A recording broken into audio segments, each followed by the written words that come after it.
to tie the score after they had a PAT blocked on their earlier touchdown.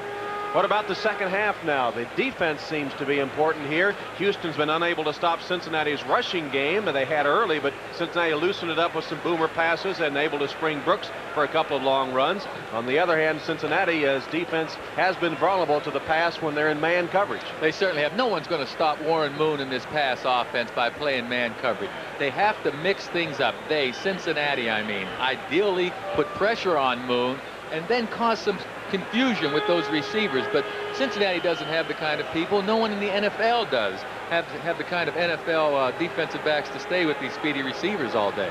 All week long, the speculation here and in Houston was, will adverse weather, bad weather, affect the run and shoot? I don't see any difference at all. I don't. The weather really has been good today. When it is a little bit slick, though, I give the advantage to the offensive receivers. They know where they're going, and the defense has to react to them. The pass rush has been surprisingly good at times for the Bengals, considering that when the field is a little bit slick, it's tough for those big defensive linemen to get any push upfield. There's Warren Moon, who operates the run and shoot to perfection and had a good first half with the touchdown catch by Jeffries. Although just a bit erratic, Joe. A couple of balls were behind the intended receiver and others were right on target, as Moon, certainly no stranger to cold weather because he played at the University of Washington and then playing at Edmonton in the Canadian Football League. Plenty of experience in cold weather conditions, certainly. Well, you know, Warren Moon throws that football so often when his receivers aren't even looking yet. A lot of this precision that Warren Moon has with this offense comes from the repetition they have at practice, throwing a lot of passes. And sometimes the ball is going to be off the target just a little bit. Moon is really an accurate passer, but when any quarterback is throwing the ball as early as he does, you're going to have some misfires. Moon with a shot at breaking Dan Marino's seasonal passing records with big games in these final two. He's already the first NFL player over 20,000 yards, first player over 20,000 in both the NFL and CFL. Second half kickoff taken by McNeil, a yard deep. The cue. He's got some room down the sideline. McNeil. Lee Johnson finally gets some help to stop him at the Cincinnati 37-yard line. Gerald McNeil set sail up the sideline to get the second half underway with a big kickoff return of 63 yards. Oh, just fine running and good blocking up front here. McNeil picks his way through, and this is all speed and quickness. Watch him cut back now. And now he's going to get back to the outside, and it's a good play by Johnson, turning him around a little bit, and Bussey finally coming. Actually, number 32 gets in there to make the tackle, Mitchell Price. Mitchell Price, the man that got it. There's McNeil. He just watched the replay of his return on the big screen and got another round of congratulations. Houston in great shape, first down, Cincinnati 36. Moon right to the air, dropped by Jeffries. Turned to run, Joe, and dropped the football. Meanwhile, there's a penalty marker down. Another one of those timing passes that Moon timed perfectly. Jeffries just didn't hold on to the ball. Penalty against Cincinnati.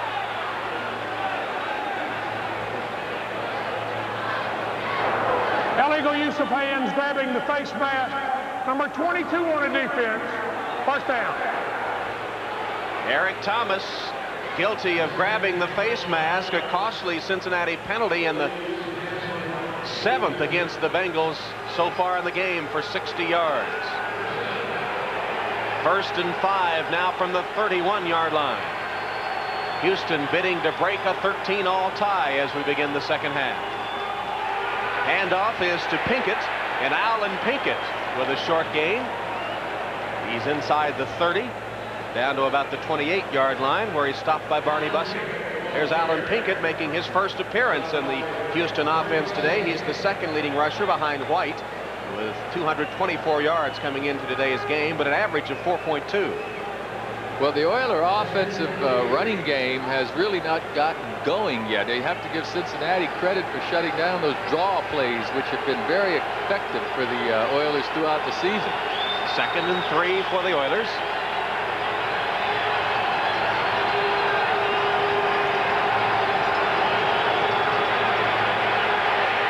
Moon's pass to a wide open Duncan, and Curtis Duncan has it for a first down before he's wrapped up by Carl Carter. One of the wide receivers flinched, but no flag was down. The Bengals are asking for a penalty, but they'll get no response, and Duncan for 10 yards and a Houston first down. Well, Carl Carter, number 45, gave Duncan a lot of room that time. He had man coverage, but you saw by the time Duncan got the ball, Carter was still a few yards away from him. Carter was burned by Jones on that long bomb, and I got a feeling Carter's a little bit concerned about letting these speedy receivers get behind him. From the 18-yard line, Houston with a first down, 3 wide, set left. Moon changing the play. You can see it relayed down the line. Tosses quickly to Duncan. Duncan gets by one man and is out of bounds, short of the goal line, about the 1-yard line. Fulcher knocked him out of bounds, but Duncan, again with plenty of cushion, takes it for 18 yards. It'll be first and goal. Well, you called it, Tom. Plenty of cushion that time on the left side of the screen. Once again, Carter will be giving plenty of room. Now look how much room Duncan has to run. He gets outside of Carter, nearly gets it into the end zone. It's a good thing Fulcher came over to help out. Look at the room. You see Carter's giving him a lot of cushion there. Good 7-8 yards, and then he tries to close, but he doesn't close quickly enough, and Fulcher saves the touchdown. First and goal for the Oilers at the 1-yard line. Lorenzo White back in the backfield, replacing Pinkett. Moon sneaks it. Still no signal. And now the touchdown. Warren Moon sneaking it over from the 1-yard line. Moon with his second rushing touchdown of the season. No quarterback sneak. Moon looks to his left. There's a hole right there where Bussey tries to fill, but he can't get through there because Munchak kind of throws the block that keeps Bussey out of the way. You see those white jerseys of the Oilers in the end zone. When they get in there and that quarterback's behind them, it's touchdown. Now Garcia for the extra point. And he got it. 63-yard kickoff return by Gerald McNeil sets up the Moon sneak, and the Oilers take the lead. League is brought to you by Mazda Cars and Trucks. Mazda, it just feels right. By Reebok. By the Upjohn Company. If you're concerned about hair loss, see your doctor.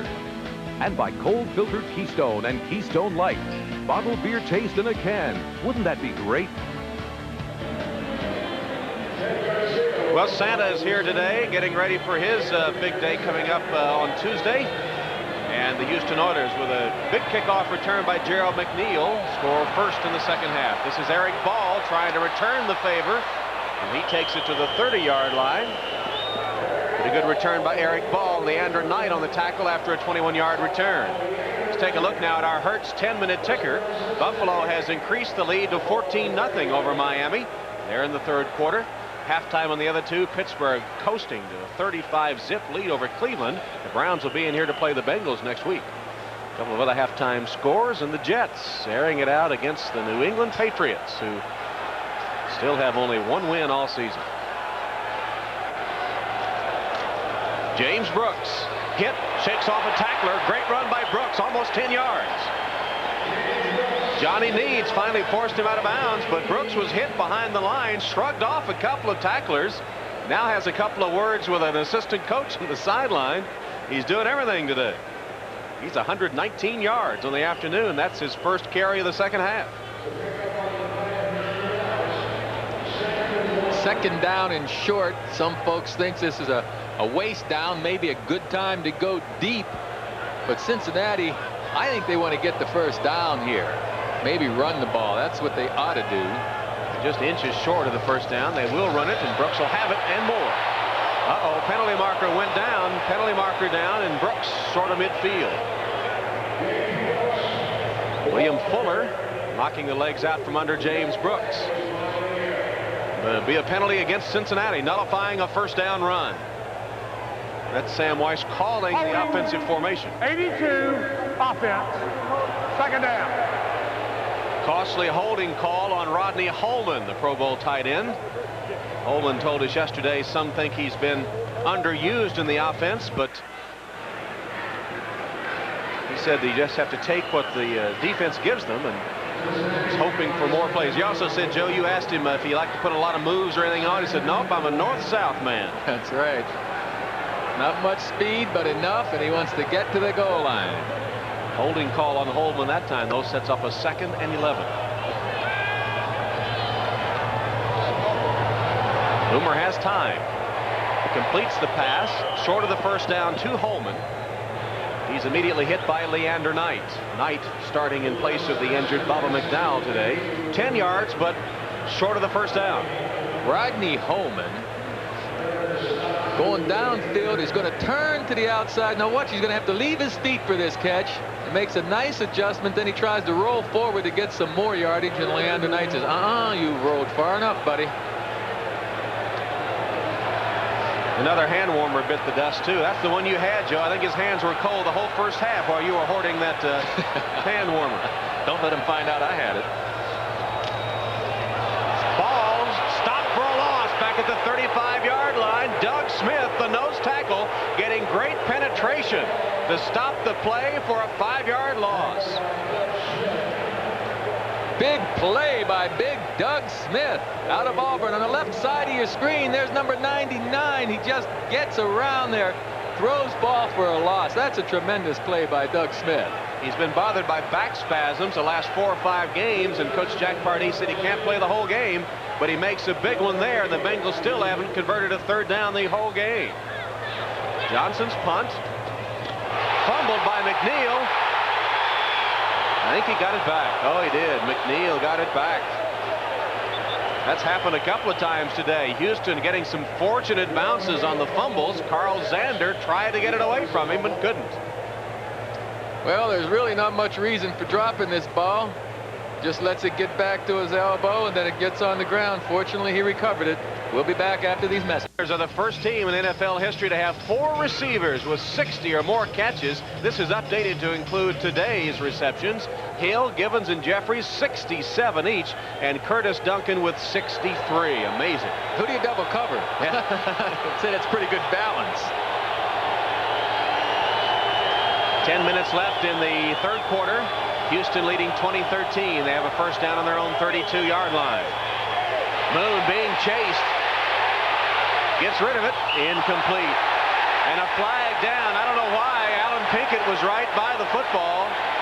That didn't look like a grounding to me. Skip McClendon was in hot pursuit. Pinkett was right there, and Moon is arguing on the grounding call. Well, they're not consistent with this call. I think it's a bad call. Warren Moon had a receiver just out in front of him and threw the ball a little low, but he had a receiver there. Moon is puzzled. He thinks it's a bad call, and so do I. We got intentionally grounding the ball.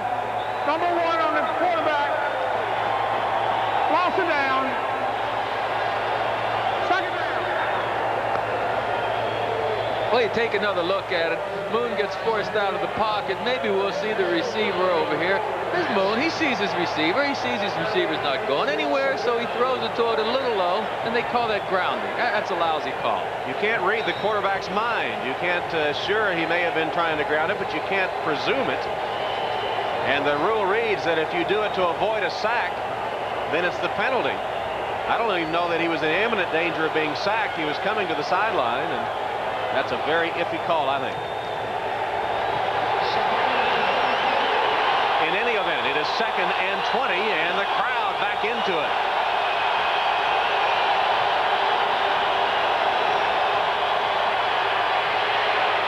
Moon deep downfield. Jeffries can't hold on. Rod Jones on the coverage managed to tackle Jeffries, and when he hit flat on his back, the ball bounced free. Oh, he had it. Moon put the ball in a good spot. Pretty good pass protection again. Now watch Jeffries. He's going to get both hands on this ball. He just can't bring it down to it. There's no reason he shouldn't catch this ball. Oh, just doesn't hold it. Moon thought he had one, but no. And now 3rd down, 3rd and long.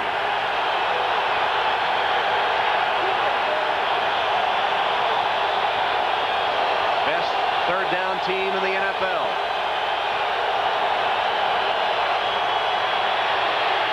Plenty of time. Moon's pass Incomplete.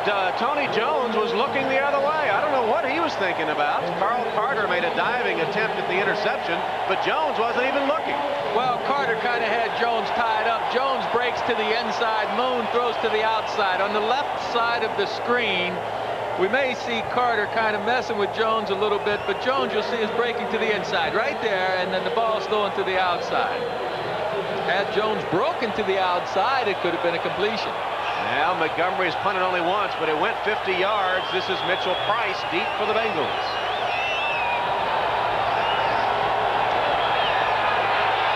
Heavy rush. Montgomery gets it out of there, and a good one. Price at the 40. Dodging and dancing, didn't get much. Back 5 yards after Montgomery boomed at 42 under pressure. Ruth Matthews on the tackle. Now Boomer's turn. He's here at Riverfront Stadium. Meanwhile, here's what we're looking at in the playoffs in the AFC Central. Houston could be in if they win this game and Seattle loses tonight. They could win the Central Division title for the first time with 2 straight wins. Cincinnati must win today to take the division. They have to win their last 2 and get a Steeler loss somewhere. A loss today with a Steeler win would put Cincinnati out of it. Boomer's pass is complete. No. Dropped. Brown was hit and dropped the football, and Boomer was also hit as he let it go and went down. Fuller was all over Boomer Esiason. Well, the pressure by Fuller and his defensive line puts this pressure to make the ball go off target a bit, and then a good hit by the defensive back jars it loose. There you see Fuller. He hit Esiason just as Esiason released the ball, causing the ball to be off target. Bengals got nothing on their first offensive series of the third quarter. This is their second possession. 9:27 left in the third, and Houston leading 20-13. Boomer's pass sailing over Holman's head. That one's incomplete. Let's go to Bob Costas for an update. Okay, Tom, third quarter in Buffalo, down 14-0. Dan Marino gets the Dolphins back in the game with the help of a nice juggling catch from Mark Duper.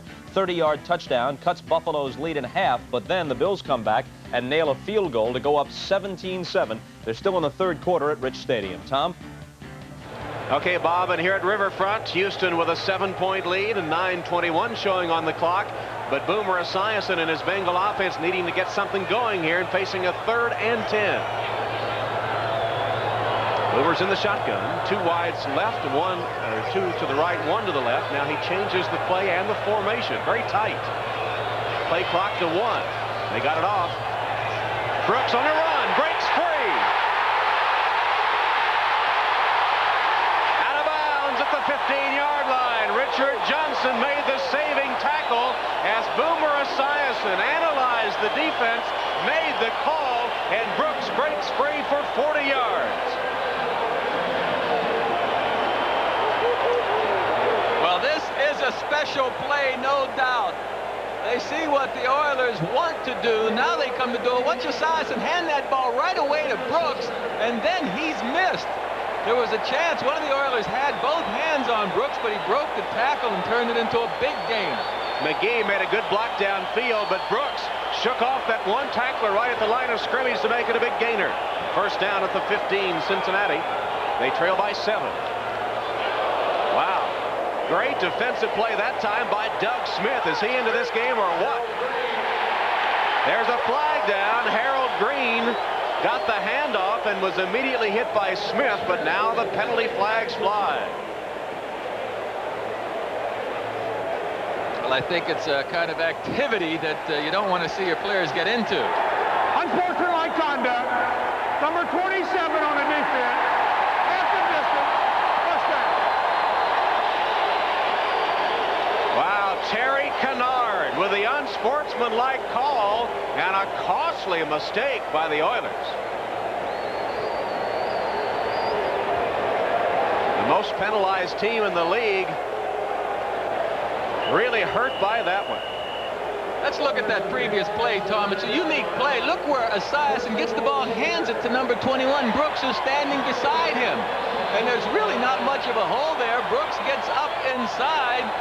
And there's a good block by Kazerski, 64, but that tackle should have been made. Cincinnati now with a first down as Boomer rolls the pass, throws the other way, almost intercepted. Wow, very close to a turnover there as Johnny Meads had his hands on it and couldn't control it. He was the only white shirt in the area as they rolled with a misdirection play, and Meads nearly picked it off. Meads is having a terrific year. Look, he's over. He gets both hands on this thing. He's supposed to intercept this one. Come on. Oh, no. With an open field, sure, he wants to run. He knows he almost had it.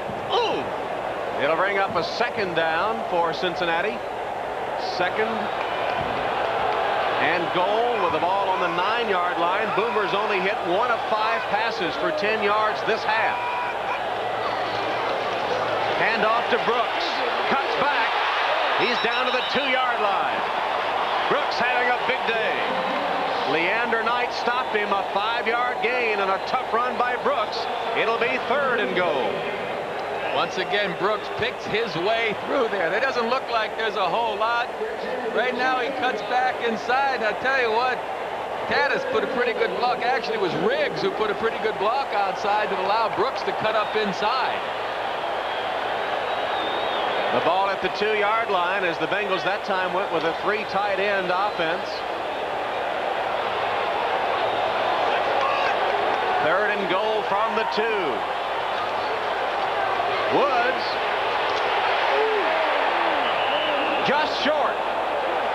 Doug Smith stopped Ickey Woods just short of the goal line, and now Cincinnati with a big decision as Fuller and Smith made the tackle for Houston.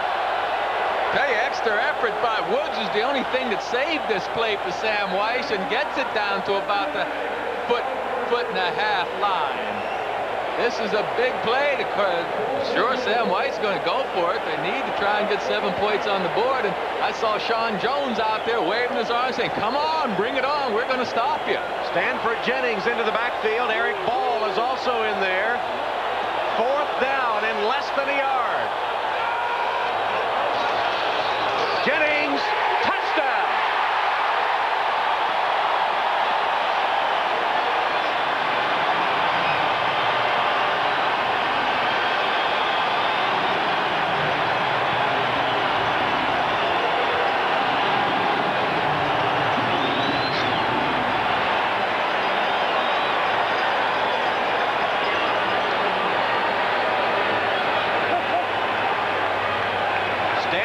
Jennings carries for the touchdown.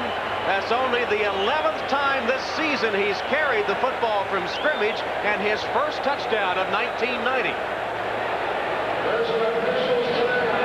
He followed the right side that time. It appears that Bruce Smith is shaken up a little bit there on the field. Remember, he has had the bad back. They haven't been getting a lot of snaps out of him, but man, when he's been playing, he's been doing a great job. He's been terrific today, anchoring that defensive line of the Oilers.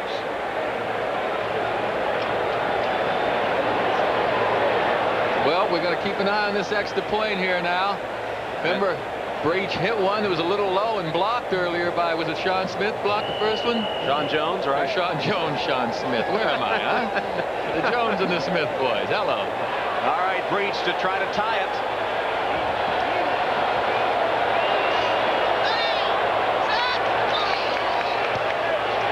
It's good.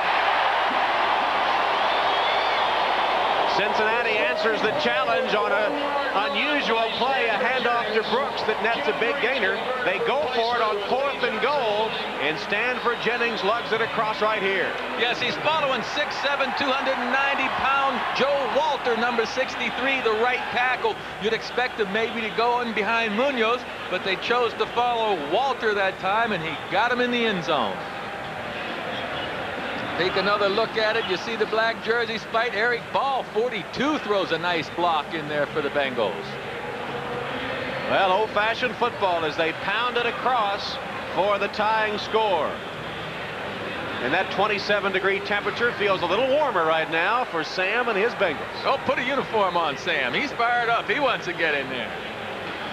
You know, both of these coaches were pretty darn good players in their own right, especially Pardee. Pardee was a terrific player. And we remind you, the final week of the NFL regular season coming up next week. NFL Live starts things Saturday at noon, then Kansas City and Chicago.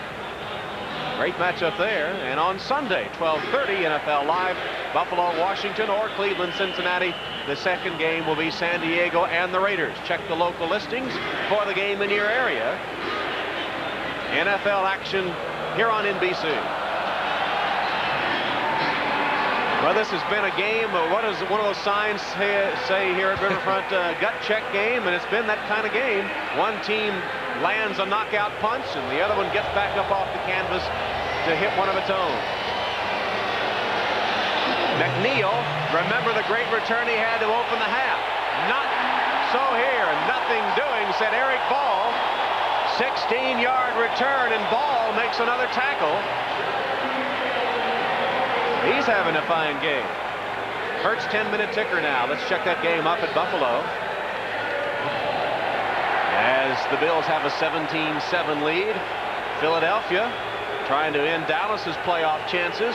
Pittsburgh, remember now, the Steelers can clinch the wild card with a win, plus Cincinnati and Seattle losses today. Chicago trying to end the Tampa Bay playoff hopes. From the 18, first down Oilers. The fans trying to warm up and lift their defense at the same time. Moon looks downfield. Almost a great diving catch. Moon just let it fly for Jeffries. And he almost made a catch similar to that touchdown grab earlier. Rod Jones was covering it. Well, I'll tell you, it's pretty good coverage, and Jones may get his hands on him a little early here. I don't know, but Jeffries almost comes up with a fine catch. Good defense. Good defensive play that time. Game tied at 20. 6.5 minutes left in the third quarter. Crucial game in the AFC Central. Houston tied with Pittsburgh with a one-game lead over Cincinnati coming in. Pinkett. Nice run by Alan Pinkett, who squirts free for about 3 yards when he was hit at the line of scrimmage.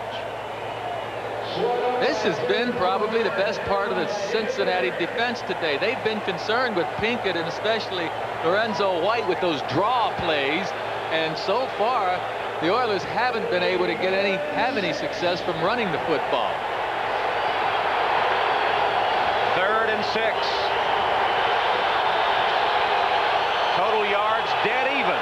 The score dead even. 20 apiece.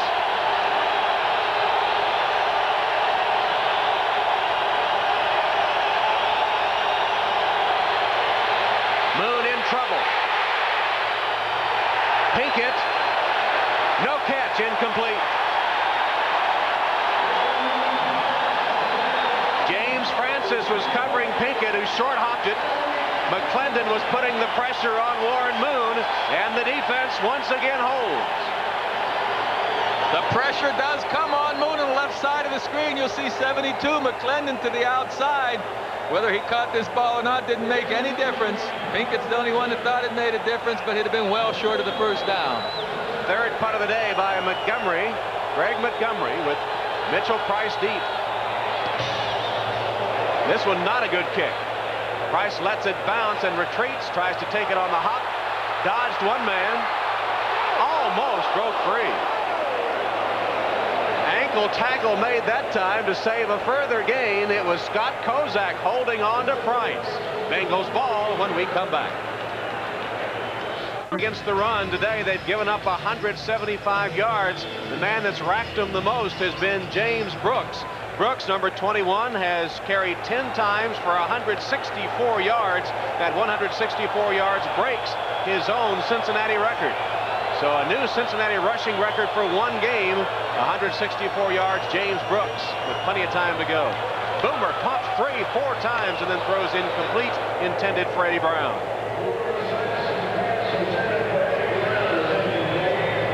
Well, Boomer tried, thought better of it. Well, he only has 2 receivers downfield, and there are about 7 defenders back there, and he's trying to pick a spot in between, and he's fortunate he threw the ball low. Maybe it was intentional he threw it low, but there was no place, nobody open. Esiason 0 for his last 5 attempts, and 6 of 13 on the day.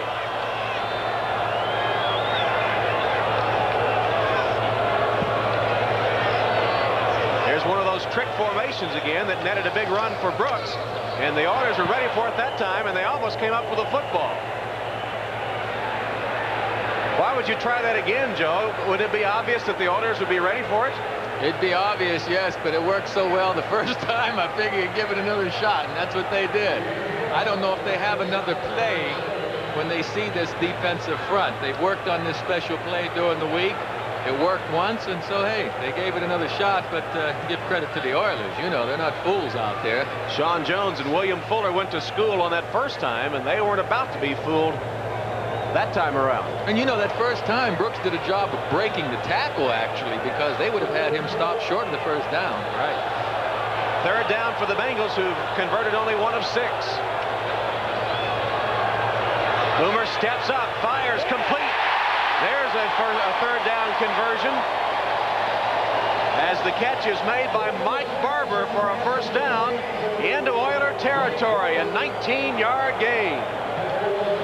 Mike Barber, number 86, is going to come toward you, folks, right here. He breaks inside of Dishman and gets the pass in the hole. Chris Dishman, 28, would have liked to have been tighter to Barber that time. They were playing a soft zone coverage, and Boomer Esiason put it right on target. Barber, the second-year free agent out of Marshall, the all-time Southern Conference top receiver. Boomer has a man open. It's McGee, but he can't get it. Pass carried him out of bounds and was incomplete. It's an overthrow. Esiason threw it over McGee's outstretched hands. He just missed him. Little smile from Esiason. It's good that he can smile until after I don't know why. Incomplete pass. This telecast presented by authority of the National Football League and intended for the private use of our audience. Any rebroadcast or other use of the telecast without the express written consent of the Cincinnati Bengals and the National Football League is prohibited. This game the property of the National Football League, Cincinnati Bengals and Houston Oilers, all rights reserved. James Brooks to the outside and knocked out of bounds after a first down run. Terry Kennard nudged him out, but Brooks is having a field day. He's over 170 yards rushing on the afternoon. We're still in the third quarter. That one netted 14 yards. Brooks takes it outside. There appears to be a hole right in here, inside right there, but no, he runs by it. He can get outside that time. Leander Knight, 21, loses the contained coverage, and Brooks is getting outside for the big yardage. Brooks closing in on a 1,000-yard season, perhaps. Had 719 coming in, at 176 today, and with a game to go. There he is again. That time the Oilers stacked it up right in the center of the line, and he gets only a yard to the 30.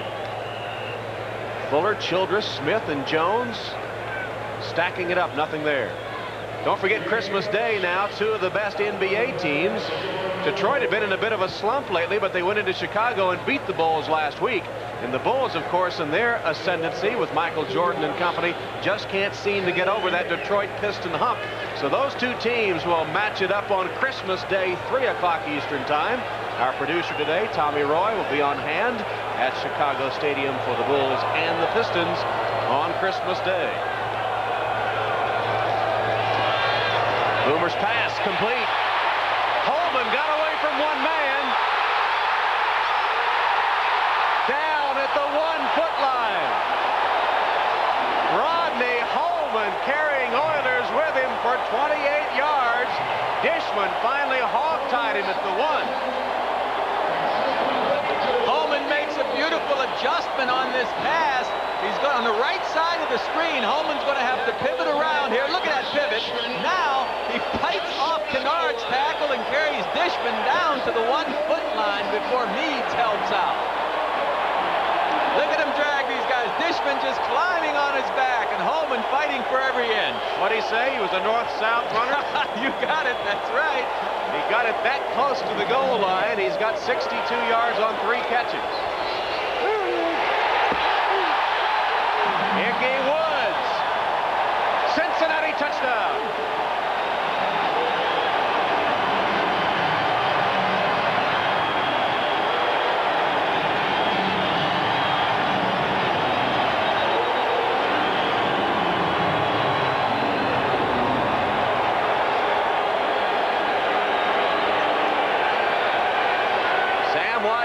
field for congratulations. Breech to try the extra point. Meanwhile, the choreographers ready to assess the second Ickey shuffle of the day. He's going to wait for the extra point. Last time he tried it and they got a point blocked. This one is through by Jim Breech, and the Bengals take the lead. Here's the Ickey shuffle.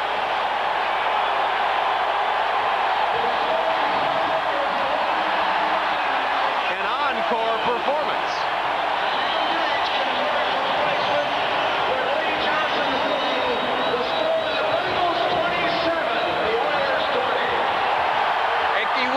Takes it in behind the right side. Once again, Walters blocking and Woods over the top to get in the end zone.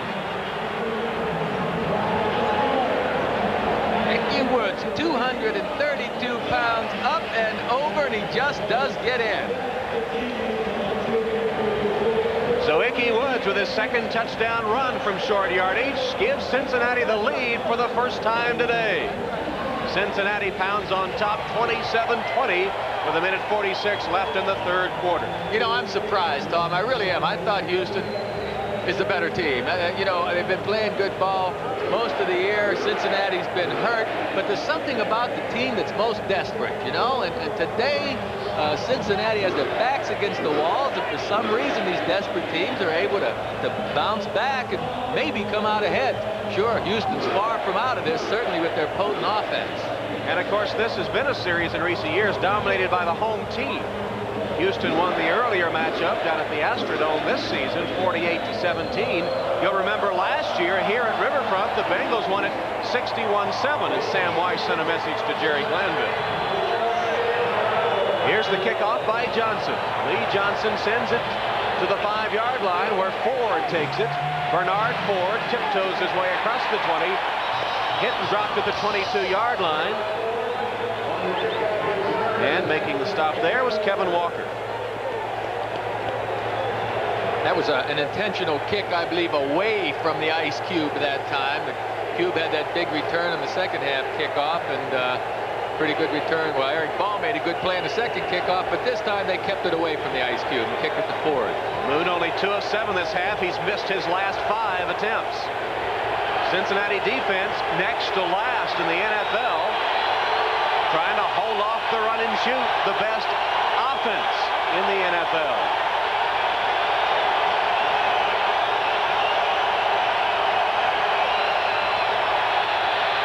Moon in the flat to Hill. Get a 4 or 5 yard gain out of that one. Rod Jones running Hill out of bounds. You know what I haven't seen today? A pass knocked down at the line of scrimmage. Usually we see a few of the balls, especially against this run and shoot offense, being hit by the defensive ends or so, because Moon takes a pretty short drop just inside his tackles, and I haven't seen one ball knocked down by either team today. Cincinnati has used the zone defense most effectively today against that run and shoot. They've been burned on man coverage a time or two. Playing a combination of defenses, and this one might be man. Moon's pass complete. First down to the 45, Jeffries. Rod Jones tackled Jeffries, but not until he had 18 yards and a Houston first down. Rod Jones on the tackle for Jeffries. From the right side of your screen, he'll come across toward the middle. Excellent pass protection once more, and Moon puts the ball just on target. Yes, Jones makes the tackle, but not before Jeffries gets in an excellent position for the big gainer. From the 45, Houston trying to strike back, trailing for the first time in the game, 27-20. Time running out third quarter.